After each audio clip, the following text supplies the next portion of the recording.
네, 안녕하세요, 여러분들. 별별 한국사 연구소에서 여러분들에게 제공하고 있는 내신 한국사 대비 특강입니다. 자, 오늘 드디어 여러분들, 와우, 이제 전근대 마지막 시간 조선 후기 문화를 한번 다루어 보도록 하겠습니다. 조선 후기의 그 핵심적인 어떤 그 키워드는 제가 변화다라고 설명을 드렸어요. 그죠? 자, 변화. 어떤 변화가 있었을까? 문화 측에서는 어떤 변화인지 한번 살펴보도록 하죠. 자, 일단 기본적으로 여러분들 조선 후기는요. 일단 기본적으로 조선 사회는 성리학이 나라잖아. 그러나 이제 조선 후기 오면요. 성리학으로서는 도저히 그 사회를 설명할 수가 없어요. 왜냐면 보세요. 성리학은 여러분들 신분제를 어찌 보면 옹호하는 그런 학문이에요. 왜냐면 성리학은 그냥 분수에 맞게 자기 분수에 맞게 사는 것이 가장 올바른 모습이다 라고 얘기를 합니다. 양반은 양반답게, 중인은 중인답게, 상민은 상민답게, 천민은 천민답게 살아라 라고 이야기를 하는 게 어찌 보면 이게 바로 순리라고 이야기를 하고 있거든요. 그런데 아까도 말씀드렸지만 여러분들 앞에 설명드렸지만 지금 신분제 사회가 좀 흔들리고 있어요. 조선 후기는요. 양반수는 증가하고 상민과 노비수는 감소하고 있단 말이에요. 이제 이런 사회 속에서 성리학은 더 이상 그 사회를 설명할 수 있는 동력을 상실할 수밖에 없는 거예요. 자, 이러면서 그에 대한 대안들이 등장합니다. 자, 그 첫 번째 대안이 바로 이 실학이라는 거예요. 자, 성리학이 조선 후기의 사회 모순에 대한 해결책을 제시하지 못하면서 17, 18세기 현실 문제 해결 방안을 구상하는 과정에서 실학이 대두하였더라. 자, 특징을 볼게요. 바로 농업 중심의 개혁론과 상공업 중심의 개혁론 등으로 발전을 합니다. 민생 안정과 부국 강병을 추구하고 있더라. 어떻게 하면 그러면 진짜 실용적인 어떤 학문, 실학은 여러분들 이렇게 생각하세요. 실용적인 학문이다. 일상생활에 필요한 학문, 거기에 이제 집중을 한다는 얘기예요. 성리학은 그런 것보다는 뭐 우주의 원리와 인간의 심성을 연구하는 학문이잖아요. 굉장히 어떤 실생활과는 좀 거리가 먼 그런 학문이잖아요. 근데 조선 후기 와서는 어떻게 하면 내가 먹고 살 수 있는 건데, 어떻게 하면 우리가 좀 더 부하게 살 수 있는 건데, 이런 걸 얘기한다는 얘기죠. 이런 학문, 실용적 학문, 실학이 그래서 등장하는 거예요. 자, 먼저 여러분들 농업 중심의 개혁론, 실학 중에서도 농업 중심의 개혁론 볼게요. 자, 크게 이제 실학은 여러분들, 실학은 이 농업 중심의 개혁론과 그다음이 상공업 중심의 개혁론이 있어요. 이 농업 중심의 개혁론이다라고 하는 것은 쉽게 얘기하면 자영농의 육성이에요. 자영농의 육성. 그러니까 토지 개혁을 통한 자영농의 육성을 얘기하는 것이고, 상공업이라고 하는 것은 여러분들 이거는 말 그대로 바로 부국 강병입니다. 그러니까 생산력의 향상. 향상을 통해서 바로 상업과 수공업을 발전시키자 라고 하는 거거든요. 달라요. 자, 그러니까 이 농업 중심의 어떤 개혁론자들은 일종의 분배를 이쪽은 이제 분배를 굉장히 초점을 맞추고 있는 거예요. 분배를. 반면에 이쪽 이 상공업자는 성장에 초점을 맞추고 있는 거예요. 성장. 근데 이건 여러분들 지금도 마찬가지잖아요. 지금도 왜 뭐 대선 주자들 이렇게 정치인들 이야기하는 거 보면 나는 분배론자다. 나는 성장론자다. 이렇게 얘기를 하잖아요. 여러분들한테 도움이 될 수 있는 그런 사람한테 표를 찍으셔야 되겠죠. 내가 지금 분배받아야 되는 어떤 입장이라면 분배론자한테, 아니면 난 좀 더 성장해야 된다고 본다면 또 그쪽에다가, 이런 식으로 이제 다르게 될 텐데, 이 당시에 똑같이 그런 어떤 관점들이 있다는 얘기예요. 예나 지금이나 성장과 분배에 대해서는 굉장히 논란이 많거든요. 자, 그래서 이 농업 중심의 개혁론자들은 분배에 초점을 맞추시면 토지 분배예요. 토지 분배. 자, 대표적 인물이 유황원입니다. 유황원 균전론을 주장했어요. 균전론. 말 그대로 토지를 균등하게 나누자라는 겁니다. 모든 토지를 국유화하고 신분에 따라 토지를 분배해서 자영농을 육성하자. 근데 여러분들 오해하지 마세요. 이 균은 어떤 균이냐면, 예를 들면 이렇게 토지가 있으면 이렇게 똑같이 1, 2, 3, 4 이걸 균등하다라고 보지 않았어요. 유황원은. 균등하다, 유형원의 균등하다의 관점은 뭐냐면 1, 2, 3 요걸 균등하다고 본 거예요. 1은 양반들이, 2는 뭐 중인들이, 3은 상민들이. 이게 균등하다고 본 거예요. 왜? 양반이니까. 그러니까 유형원은 아직도 신분제의 어떤 한계에 갇혀 있는 거예요. 네, 어쨌건 균전론은 일단은 토지를 국유화한 다음에 이렇게 자양농을 육성하자라고 주장한 거예요. 자, 유형원은 여러분들 반계수록이라는 또 책을 저술을 했습니다. 양반 문벌제도와 과거제 노비제도의 모순도 비판을 하고 있다. 그러니까 이쪽 이 유형원은요, 뭔가 이 사회 시스템, 신분제도, 양반제도 뭐 이런 시스템들이 문제가 있다라고 지금 보고 있는 것이죠. 유형원 좋습니다. 다음 유형원의 제자가 있어요. 그 제자가 바로 이익이에요. 근데 유형원의 제자인 이익은 스승께서 지금 토지를 먼저 국유화해서 나누자는 거잖아요. 근데 토지 국유화가 되겠냐고. 그거 혁명하자는 건데 그거 되겠냐고. 뭔가 현실적 대안이 필요하다라고 해서 이익은 뭘 강조했냐면요. 바로 한전론이라는 걸 주장합니다. 한전론. 이거 뭐냐면 토지를 제한하자는 거예요. 토지를 제한하자는 거예요. 뭐냐면 한 가구의 생계에 필요한 최소한의 땅을 영업전으로 설정하고 영업전에 매매를 금지하자. 자, 무슨 말이냐면 이게 있으면 이게 어느 A라는 사람이 토지를 이렇게 갖고 있어. 갖고 있으면 요 정도 이게 최소한의 땅을 이 생계에 필요한 최소한 땅을 이걸 영업전으로 설정하는 거예요. 영업전. 그래서 요 영업전은 매매할 수가 없어. 살 수도 없고 팔 수도 없어. 혹시 이 집안이 무너진다 해도 이 토지는 남아있을 거 아니에요. 그죠? 그러니까 이 토지만 가지고도 일단은 생계가 유지될 수 있도록 하자. 그리고 나머지 토지를 매매를 통해 가지고 자연스럽게 좀 시간이 걸리겠지만 자연스럽게 골고루 나눌 수 있도록 하자라고 주장을 하고 있는 거예요. 특히 이익은요. 나라를 좀먹는 6가지의 폐단, 6가지 좀을 얘기합니다. 그게 뭐냐면 일단 노비제도, 이거 문제 있다는 거죠. 과거제도 문제 있다는 거예요. 양반 문벌제도, 사실 양반이라고 하는 것들을 형성해내고 있는 게 과거제도잖아. 그죠? 예, 그러니까 양반, 과거, 노비 이건 다 신분제도예요. 그러니까 신분제도가 문제가 있다는 거야 지금. 신분제도 문제 있다는 거예요 지금 이게. 그리고 뭐 사치와 미신이라든지 승려라든지 이 게으름, 사치와 미신, 승려, 게으름 이런 것들이 이 조선 사회의 어떤 좀이다 라고 지금 지적을 하고 있는 겁니다. 이익은요 바로 성호사설이라는 책을 또 저술을 했습니다. 성호사설. 아까 유형원은 반계수록이었죠. 이익은 성호사설입니다. 이렇게 저서들은 좀 연결해 주실 필요가 있어요. 이거 내신에서는 나올 가능성이 있습니다. 물론 이제 수능에서는 나오지 않습니다. 하지만 이렇게 연결하는 것들 내신은 가능하니까 좀 기억해 두고 계시면 되겠습니다. 됐죠? 자, 유형원의 균전론, 이익의 한전론. 그러면 다음 이제 누가 있을까요? 정약용이 있어요. 정약용이 주장한 건 뭐냐면요. 여전론이라는 겁니다. 려가 뭐냐면 마을이에요, 마을. 전, 토지. 그러니까 마을 공동의 토지를 갖자. 토지를 마을 공동이 소유하자라는 겁니다.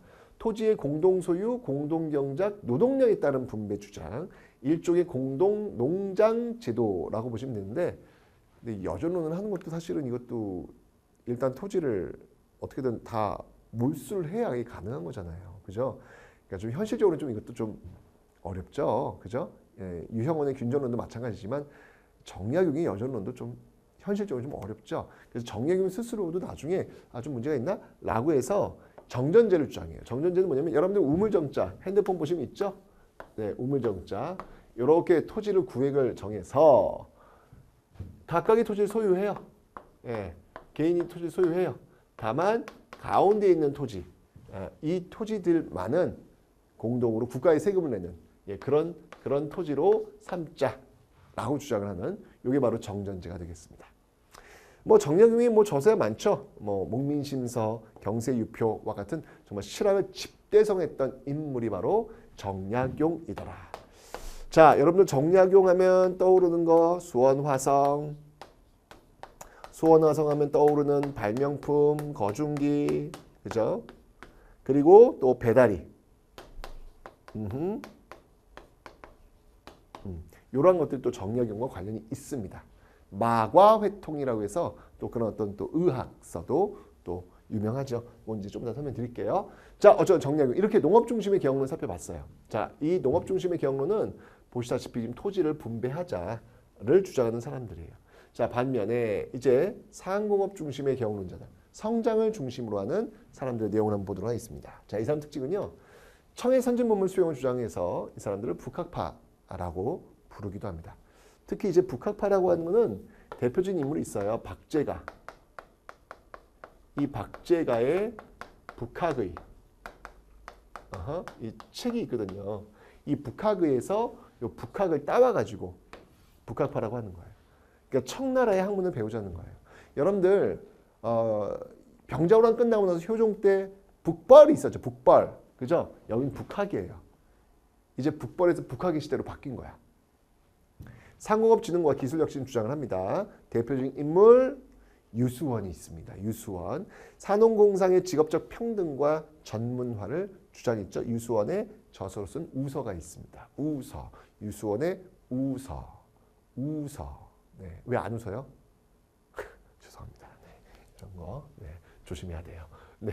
자, 유수원의 우서입니다. 다음 홍대용이 있습니다. 홍대용. 자, 이 홍대용은요. 천체에도 관심이 있었어요. 그래서 바로 지전설을 주장합니다. 땅지자. 지구가 돈다는 거예요. 지구가. 네, 지구가 돈다라고 하는 이런 지전설을 주장했다. 이거는 뭐냐면 여러분들 보세요. 지구가 돌아요. 이게 돌아요. 돌면 중심이 어디지? 계속 돌아. 지구가 돌아. 중심이 어디냐고요. 중심이 어디 있어? 그냥 찍으면 그게 중심이 되는 거지. 즉 지구의 중심은 없다는 거예요. 이건 뭐냐면 이제까지 전통적으로 이 우주의 중심은 중국이다 라고 믿었던 중국 중심의 세계관, 중국 중심의 세계관을 극복할 수 있다라는 것이죠. 이게 바로 지전설.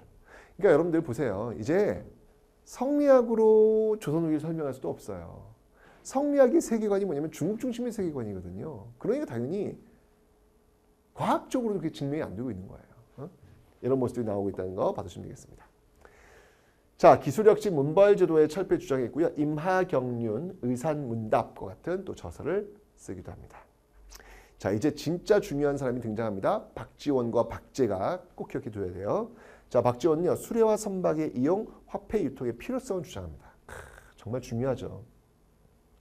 이 박지원이 여러분 열하일기, 열하가 이제 중국에 있는 지역이에요. 거기 갔다가 왔는데 북경을 통해서 이제 갔다 왔는데 갔다 오고 이제 청나라 보고 놀란 거야. 와, 어마어마하게 경제가 발달되어 있는 거예요. 도대체 이 비결이 뭐냐? 봤더니 물자를 대량으로 나르고 그 물자를 소비하고 있다는 것이죠. 근데 조선은 물자를 대량으로 이 수송이 좀 쉽지가 않다는 거예요. 왜 그랬을까? 수레가 없어.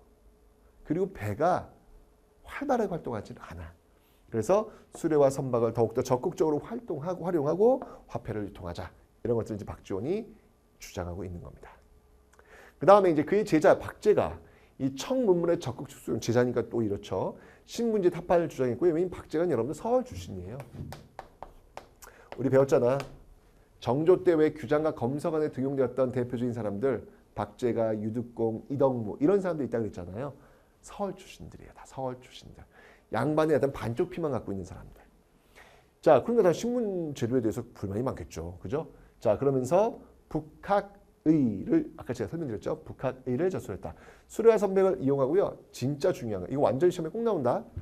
박제가의 이 주장이 정말 시험에 꼭 나와요. 굉장히 놀라운 주장을 합니다. 뭘 주장하냐면 바로 소비를 권장해요. 소비를 권장해요. 여러분들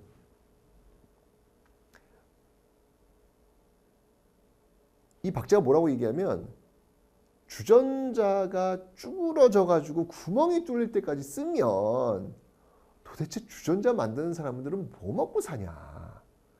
적당히 쓰고 또 사라. 그래야 물건 만드는 사람도 계속 물건을 만들 수 있다라고 얘기하는 거예요. 전형적인 자본주의적 사고방식입니다. 전형적인 자본주의적 사고방식입니다. 왜냐면 여러분들 미국에 한번 제가 예전에 아주 대학생 때 한번 갔다 온 적이 있었는데 거기서 맥도날드에 갔는데 테이크아웃이죠. 딱 했는데 그 받침대를 줬는데요. 와, 받침대가요. 장난 아니게 좋은 거예요. 이거 일회용이 아니야. 이건 내 기준에서 이건 일회용이 아니야. 이건 쓰고 또 써야 될 정도로 갖고 왔어요. 제가 먹은 다음에 버리기 너무 아까워서. 그랬더니 지인이 그러더라고요. 그걸 왜 가져왔냐고. 너무 버리기 아까워서 버리라고. 이걸 버려줘야 멕시코 노동자들이 그걸 만든다는 거예요.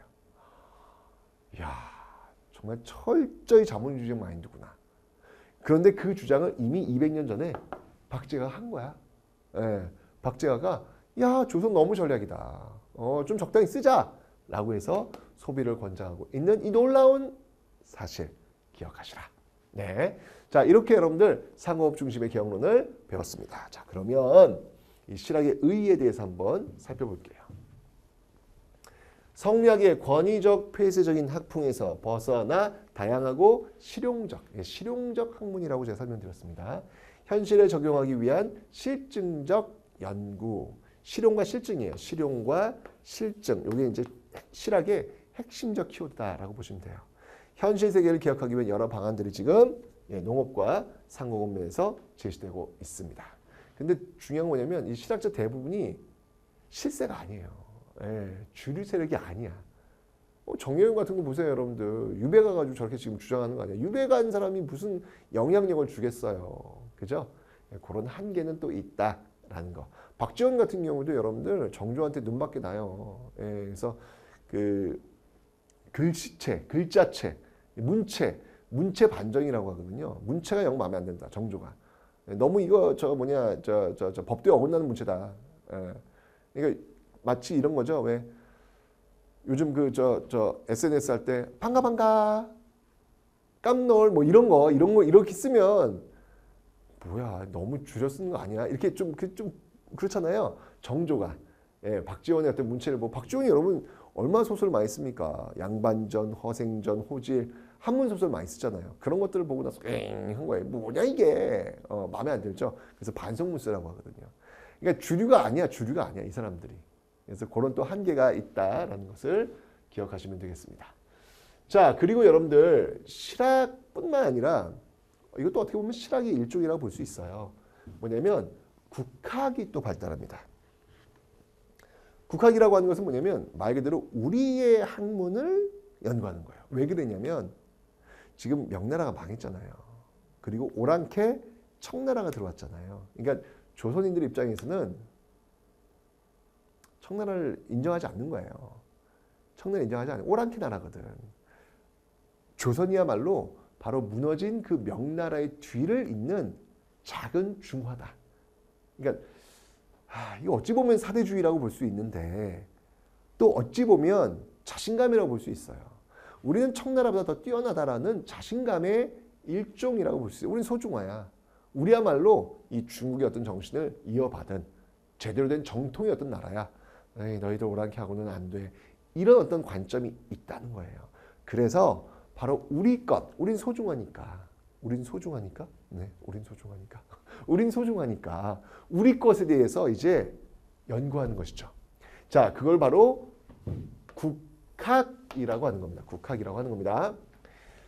자, 역사. 이제 우리 역사에 관심이 있습니다. 안정복의 동사강목이 있습니다. 이 동사강목체라고 하는 거는요. 바로 어느 나라가 정통이냐. 어느 나라가 정통이냐. 그 정통 국가의 어떤 그 맥을 쭉 잡아내고 있는 것. 뭐 예를 들면 뭐 사만 중에서 많이 정통이다. 그다음에 고구려 백제 신라는 또 정통을 안 쳐요. 그다음에 나오는 뭐 고려 뭐 이런 식으로 하죠. 어떤 나라 정통이냐 그 정통의 어떤 나라들을 따지는 것. 이게 강목체입니다. 안정복의 동사강목. 단군 조선에서 고려의 역사 서술 민족사의 독자적 정통성을 따지려고 했습니다. 자, 그다음에 유득공의 발해고가 있어요. 이거 중요하죠. 이 발해고는 발해의 역사를 우리 역사의 일부로 편입했는데요. 여기서 드디어 처음으로 남북국이라는 용어를 사용하고 있다. 이건 지금도 쓰고 있죠. 교과서에서도 여러분들 남북국이라는 용어를 쓰고 있는데 그 출발점이 바로 이 발해고를 썼던 유득공에서부터 비롯되었다라는 거 기억하시면 되겠습니다. 자, 이건 뭐냐면 여러분들 발해의 역사를 다시 우리 역사로 편입했다는 얘기는 자신감이에요. 발해의 역사도 우리 역사야. 너희들 지금 청나라가 지금 차지하고 있는 나라 원래 우리나라 역사였어. 이런 어떤 자신감에서 나오고 있는 것이죠. 그 다음이 이긍익의 연려실 기술. 이거는 조선시대 어떤 조선의 어떤 정치와 문화를 좀 정리한 겁니다. 그리고 한치훈의 해동 역사. 국내외 500여 종의 자료를 조사해서 고조선 고려의 역사를 실증적으로 서술했던. 이건 이제 그 해외 자료까지 다 동원해가지고 썼던 실증적인 어떤 그 학문 성과다라고 보시면 돼요. 여러분들 실학이라고 하는 게 제가 실용과 실증이 중요한 키워드라고 설명드렸잖아요. 그런 것들을 지금 담아내고 있는 게 한치훈의 해동 역사다. 요거 한치훈의 해동 역사, 이긍익의 연려실 기술, 유득공의 발해고, 그다음에 안정복의 동사강목 이렇게 그 저자와 그 책 이름을 연결하는 거는 내신에 나올 수 있어요. 그러니까 좀 그런 것들은 여러분들 좀 힘들겠지만 기억을 좀 해두세요. 수능에서는 그런 연결되는 문제는 나오지 않습니다. 그건 또 염려하지 마시고요. 그 다음에 지리서와 지도가 있습니다. 여러분들 기억나는지 모르겠네. 조선 전기에 이 지리서와 지도를 만드는 이유는 바로 중앙 집권 세력들이 지방에 있는 정보를 확보하기 위해서 이런 것들을 만들었다라고 설명드렸잖아요. 그죠? 그런데 조선 후기에 지리서와 지도를 만드는 이유 중에 하나는 뭐냐면 바로 상업의 발달이 굉장히 커요. 왜 그러냐면 여러분들 조선 후기는 상업이 발달합니다. 그 얘기 뭐냐면 교환하기 위해서 굉장히 많이 이동해야 된다는 거예요. 이동하려면 뭐가 필요해요? 지도가 필요해요. 그러니까 바로 그 상인들이 상업활동을 하기 위해서 필요한 지도 또는 그 지역의 정보 이런 것들이 필요했던 거예요.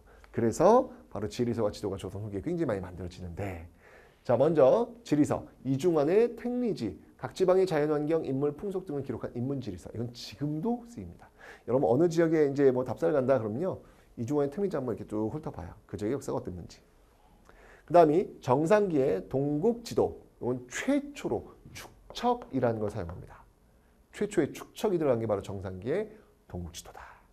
김정호의 대동여지도 거리할 수 있도록 심리바다 눈금 표시했고요. 산맥 하천 등을 자세히 표시했고요.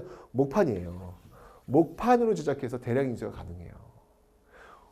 이 대동여지도를 여러분 쫙 펼쳐보면요. 전부 펼쳐보면요. 높이가 거의 7m에 육박합니다. 어마어마하죠.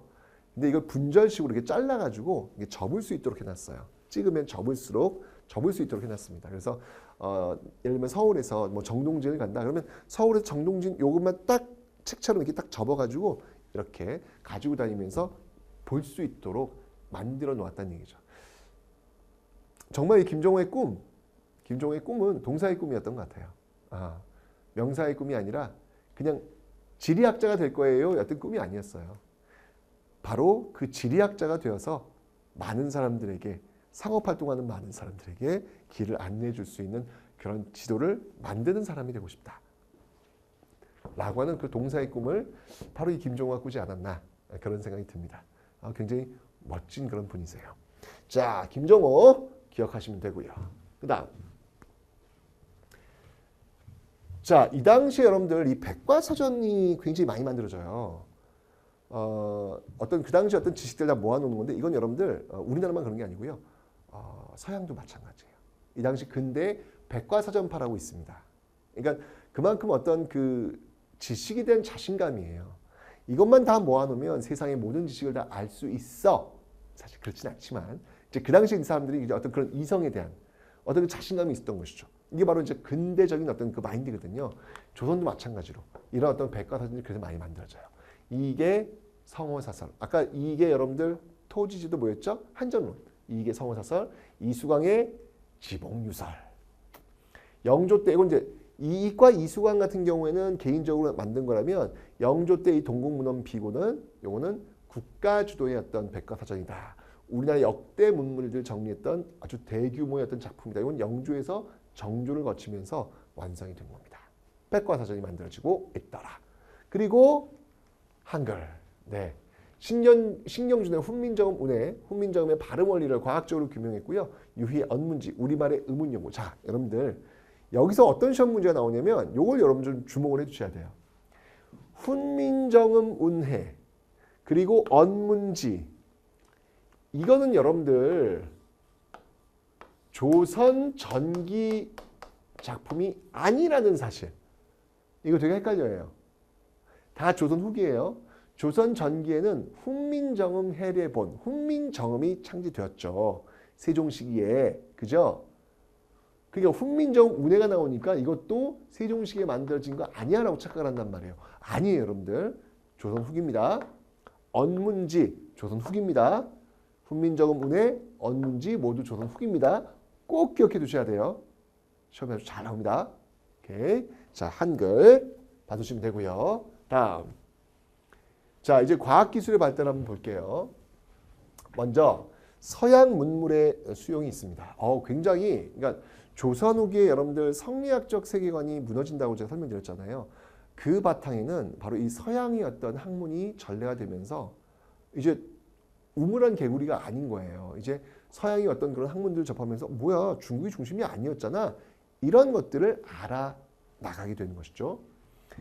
자, 볼게요. 이제 전래문법, 화포, 천리경 이제 멀리 보는 거예요. 자명종 이건 이제 뭐 스스로 이제 울리는 종이니까 알람시계 뭐 이런 게 되겠죠. 과학 서적 등. 자, 특히 뭐니 해도 중국 중심의 세계관을 깰 수 있는 가장 확실한 증거. 지도예요, 지도. 세계 지도.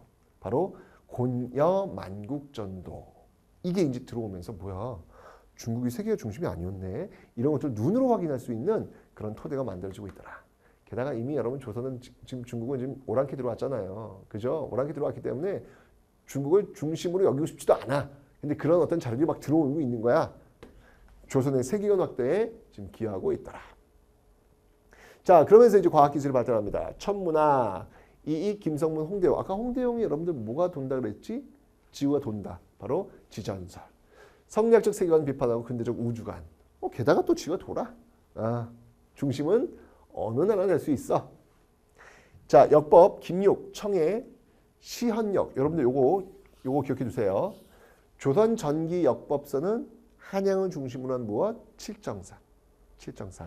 시헌역은 여러분들 이거는 서양 역법이에요. 서양 역법의 영향을 받아가지고 만든 역법입니다. 꼭 기억해두기. 서양의 어떤 영향을 받은 거 지전설, 곤여만국전도 그리고 시헌역. 조선 후기 역법은 시헌역입니다. 조선 전기 역법은 칠정산입니다. 조선 후기 역법은 시헌역입니다. 반드시 기억하기. 오케이, 좋습니다. 자, 다음 볼게요. 과학기술의 발달입니다. 자, 의학은요. 허준의 동의보감, 이건 이제 광희군 때 만들려고 했고요. 전통한 의학을 체계적으로 정리했고요. 의료 지식 보급에 기여했습니다. 이재마의 동의수세보원, 이거는 이제 체질의학 이론서예요. 태양인, 태음인, 뭐 이런 거 있잖아요. 이게 이제 이재마의 동의수세보원, 사상의학을 정립했던 인물이 바로 이 이재마. 드라마로도 했잖아요. 이재마, 뭐 태양인 이재마, 이런 드라마도 한번 했던 기억이 납니다. 태양인 이재마 때 그때 주인공이 누구였지? 또 최수종 씨였나? 사극은 다 최수종 씨가 주인공이어서 자꾸 헷갈려요. 자, 어쨌든 이재마 사상의학 기억하시면 되겠습니다. 자, 농서. 조선 전기 농서 뭐가 있었죠, 여러분들? 세종 때 편찬했던 농민들의 경험을 집대성한 농사직설. 조선 후기는요, 신속의 농가집성. 헷갈리면 안 돼. 고려 말 농서는 농상집묘. 조선 전기 농서는 농사직설. 조선 후기 농서는 농가집성. 농상집묘, 농사직설, 농가집성. 요거 헷갈리니까 꼭 기억해 두세요, 여러분들. 시험에 자주 나옵니다. 농가집성. 모내기법 공원에 보급에 공헌했고요. 박세당의 색경이라는 게 있어요. 요거는 색다르게 경작한다. 바로 상품작물 재배. 상품작물들을 지금 재배하고 있는 내용이 되겠습니다. 자, 그 다음에 서유구의 임원경제지. 요건 이제 농촌생활 백과사전. 아까 백과사전이 있었죠, 여러분들? 그것과 마찬가지로 농촌의 생활 백과사전이다라는 거 봐주시면 되겠습니다. 자, 기술. 정약용 아까 제가 설명드렸습니다. 거중기 중국의 기기도서를 참고해서 화성축조에 활용했고 또 배다리 정약용 배다리 아까 제가 설명드렸죠. 기억해 주시면 되겠습니다. 자, 다음에 이제 예언사상을 한번 볼게요. 조선 후기 여러분들 세도정치 이제 지금 굉장히 부정부패하는 모습들이 등장하잖아요. 그러면 일반 민중들은 자연스럽게 새로운 세상이 도래할 것이야 라고 믿어요. 그쪽으로 간다고요. 왜? 힘드니까. 현실이 힘드니까. 양반 중심의 지배체제 동의어, 탐관오리, 횡포, 잦은 재난과 질병, 그리고 이양선의 출몰 등 사회 혼란으로 불안감이 고조됩니다. 자, 내용을 볼게요. 바로 정감록, 정씨가 이제 왕이 된대요. 이시선이 끝나고 정씨가 왕이 된대요. 정감록과 도참, 말세가 도래합니다. 새로운 왕조가 바뀝니다. 뭐 이런 것들 얘기한 건 도참이라 그래요. 이런 예언 사상이 유행했고요. 그다음이 미륵신앙, 불교에서 미륵불은 미래 부처거든요. 미래의 중생을 구제하기 위해서 오는 부처. 그래서 미륵신앙이 확산되고 있었다. 그러니까 이게 말세적인 말기적 현상이에요. 예. 왕조가 지금 굉장히 흔들리니까 이런 것들이 나올 수밖에 없는 것이겠죠. 자, 그런 과정에서 천주교와 동학이라는 게 들어오네. 천주교는 서학이라고도 해요. 이 공통점이 뭐냐면 바로 평등의식의 확산이야. 아니, 평등의식 확산되지 않아도 이미 제도적으로 지금 양반수가 증가하고 상민과 노비수는 감소하고 있잖아요. 그죠? 그런데 이제 거기에 불을 또 지르는 거야. 그래, 사람 다 똑같은 거였어. 뭐야 양반 중인 상민 천민 이런 신분제도가 뭐가 의미 있어? 라는 어떤 그런 생각들을 더욱더 강하게 만들어준 거죠. 이게 바로 천주교와 동학입니다. 천주교 17세기 중국을 왕래하던 사신들에 의해 바로 서학, 서양의 학문으로 전래되었다가 18세기 후반 남인 실학자들이 이거를 신앙으로 수용을 해요. 종교로 수용을 하는 거예요. 이것 때문에 이제 남인 계열이었던 정약용도 나중에 결국 이것 때문에 이제 귀양 가고 이제 그런 겁니다. 인간평등, 내세신앙 등으로 하층민과 부녀자들 사이에서 빠르게 확산됐고요. 조상에 대한 유교적 제사를 거부해요. 요게 이제 부딪히는 거죠. 요 지점이. 그죠? 그리고 평등 사상을 강조했고요. 정부로부터 탄압을 받았습니다. 이건 이제 신유, 박해. 이 이외에도 여러분들 박해 굉장히 많이 있습니다. 1801년, 1800년에 여러분들 정조가 죽잖아요. 그러니까 정조의 사람들을 털어내기 위해서는 그들한테 뭔가의 혐의가 필요할 거 아니에요. 천주교 신자다. 그래서 정약용, 유배 이런 식으로 나오는 겁니다. 자, 천주교 배웠고요. 그 다음 동학입니다. 자, 경주의 또 몰락 양반, 잔반이라고 했잖아요. 이는 바로 최재우가 창시했습니다. 유교, 불교, 도교와 민간신앙 요소의 결합을 통해서 시천주 인내천, 사람이 곧 하늘이다. 인내천, 사람이 곧 하늘이다. 라는 어떤 사상. 이런 것들도 역시 마찬가지로 누구나 다 하늘님이야. 양반도 하늘님, 상민도 하늘님, 노비도 하늘님. 우리 모두에는 하늘님이 있어. 평등하게 대해야 돼. 라고 이야기하는 거거든요. 네, 이게 바로 동학이었습니다. 자, 동학은요. 인간 평등을 강조해서 교세가 빠르게 확장됐고요. 정부가 혹세 무민의 죄목으로 최재우를 처형해요. 이때가 흥선대원군 때예요. 동학 탄압하죠. 2대 교주가 누구였냐면 최재우의 뒤를 이어서 최시영입니다. 최시영이 이제 교리를 정리해서 동경대전. 기독교로 본다면 일종의 성경책, 용담유사.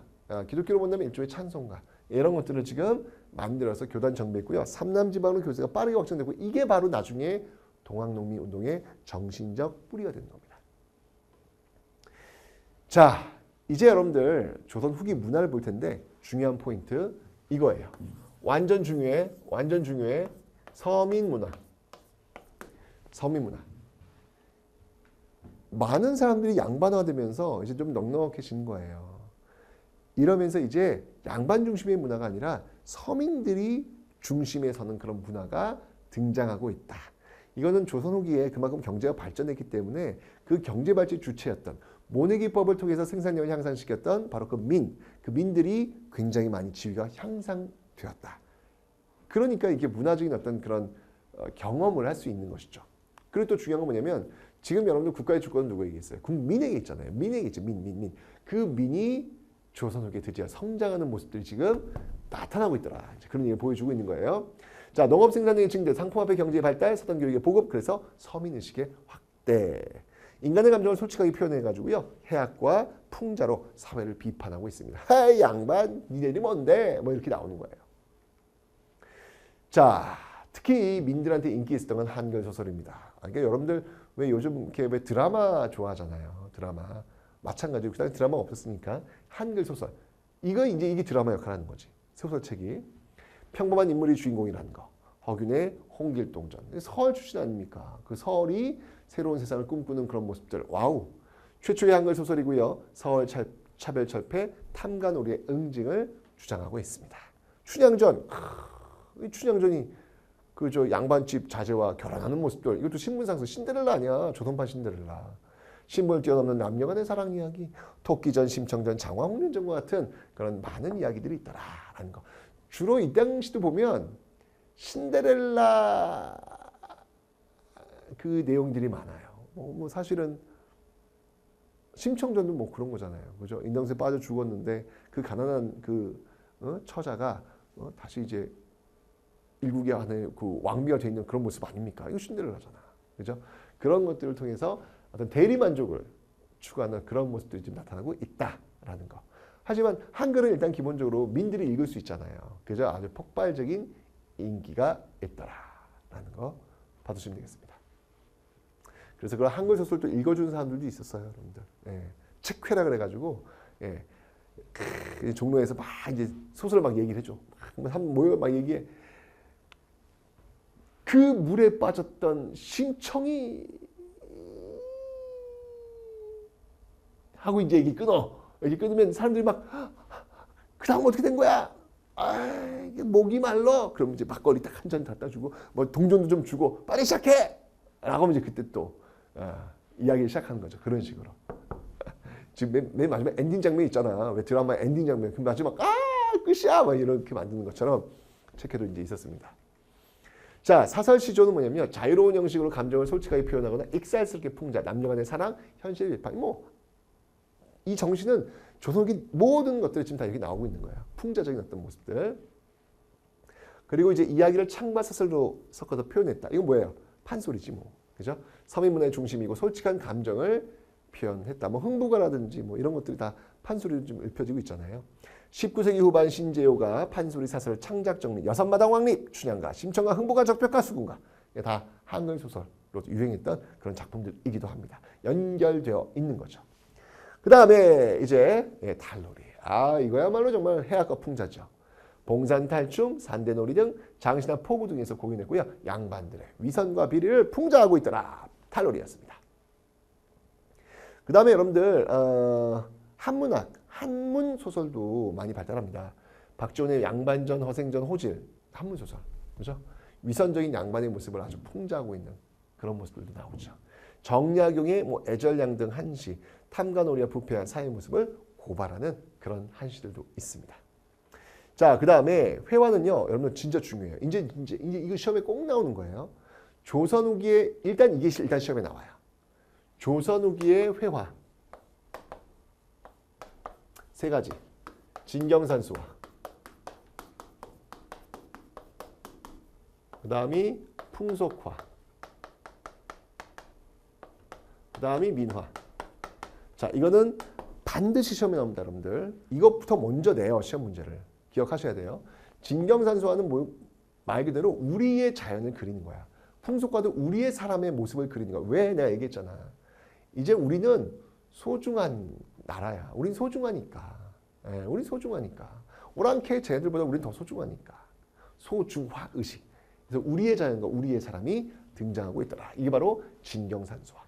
정선의 인왕산을 그린 인왕제색도 금강산을 그린 금강전도. 이런 것들이 지금 등장하고 있다. 그리고 풍속화. 대표적인 인물 누가 있지? 풍속화에는 단원 김홍도와 혜원 신윤복. 자, 김홍도 서민의 일상생활 모습을 소탈하고 익살스럽게 표현했다. 그리고 신윤복 양반의 풍요, 남녀간의 애정을 아주 감각적이고 해학적으로 묘사했다. 정말 신윤복 그림 대단해. 그 다음에 이제 민화.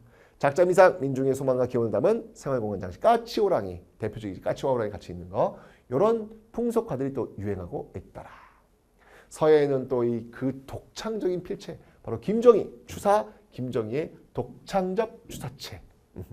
그리고 공예에서는 15세기는 분청사가 유행했고 16세기는 백자가 유행했고 그리고 조선 후기는 바로 이 청화백자가 유행하더라. 백자에다가 이제 청색, 코발트색, 이걸로 이제 그 유약을 그려놓는 그런 문양을 그려놓는 청아백자가 유행했다. 그다음에 이제 건축에 보면은 이제 돈 좀 많이 버는 사람들이 있을 거 아니야. 광자격이 가능해지면서 넉넉해진 거야. 그러면서 이제 죽어서 명복을 빌고 싶은 거지. 그래가지고 사원, 사찰 이런 것들을 많이 만들거든. 보은 법주사의 팔상전, 김제 금산사의 미륵전, 구례 화엄사의 각황전, 양반지주층의 경제 지원을 받고 정조 때도 수호만화성 이런 것들이 지금 나오고 있더라라고 하는 거. 여기 이제 조선 후기의 작품. 특히 이제 수원화성 이건 꼭 시험에 나오니까 반드시 기억하기. 이건 정조의 업적과 연결해서 시험 문제 꼭 나오는 거니까 반드시 기억하기. 오케이. 자, 이렇게 해서 조선 후기까지 다 배웠습니다, 여러분들. 각 시대별로 어떤 특징들이 있잖아요. 그죠? 특히 조선 후기는 바로 지금 우리가 살고 있는 사회의 어떤 그 연결고리가 될 수 있는 그런 부분이었다. 신분적으로는 평등사회, 그리고 경제적으로는 자본주의 사회를 향하고 있는 그런 모습들이 지금 나타나고 있다라는 것을 기억하시면 되겠습니다. 여기까지 전근대. 자, 다음 시간부터 이제 근현대로 출발합니다.